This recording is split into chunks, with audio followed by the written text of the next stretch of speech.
প্রথম স্ত্রী বিদ্যমান থাকা অবস্থায় কোনো ব্যক্তি যখন দ্বিতীয় বিয়ে করতে চায় তখন প্রথম স্ত্রী বিভিন্নভাবে বাধা প্রদান করে, মাসালার ভয় দেখায়, সন্তান নিয়ে পৃথক হয়ে যেতে চায়। এই কাজগুলোর কারণে প্রথম স্ত্রীকে জালিম বলা যাবে কিনা? সুবহানাল্লাহ। প্রথম স্ত্রীর মাঝে কুফরির বৈশিষ্ট্য বিদ্যমান, কাফের বলা যাবে কিনা? এক নম্বর কথা হচ্ছে যে কেউ জুলুম করলে তিনি জালেম, এটা সত্য, কিন্তু আপনি বলবেন না। স্ত্রীকে জালিম বললে কি সংসার টিকে নাকি? টিকে না। আর এটা হলো পারিবারিক ভালোবাসার ইস্যু। স্বামী স্ত্রীর বন্ধনটা কিসের উপর? আল মাওয়াদ্দা ওয়ার রাহমা। কোরআনে বলেছে আল মাওয়াদ্দা মানে হচ্ছে ভালোবাসা, ইন্টেন্স লাভ, পরম ভালোবাসা। পৃথিবীর সবচেয়ে বিশুদ্ধ সম্পর্কের নাম কি? বিবাহ। এর চেয়ে বিশুদ্ধ কোনো সম্পর্ক নেই।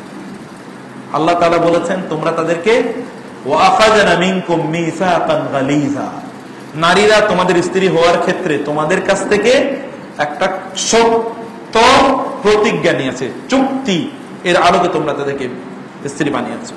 ফলে এটা বলা ঠিক না। তিনি জালিম হবেন আল্লাহর কাছে। হ্যাঁ, জুলুম তো হচ্ছেই, পারিবারিক ভাবেও জুলুম হয়, কিন্তু এই জাতীয় শব্দচয়ন এটি উত্তম নয়।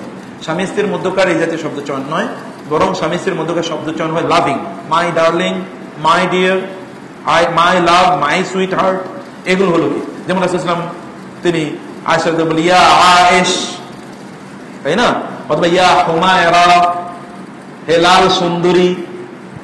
এগুলো হচ্ছে ল্যাঙ্গুয়েজ, এগুলো বলতে হয়।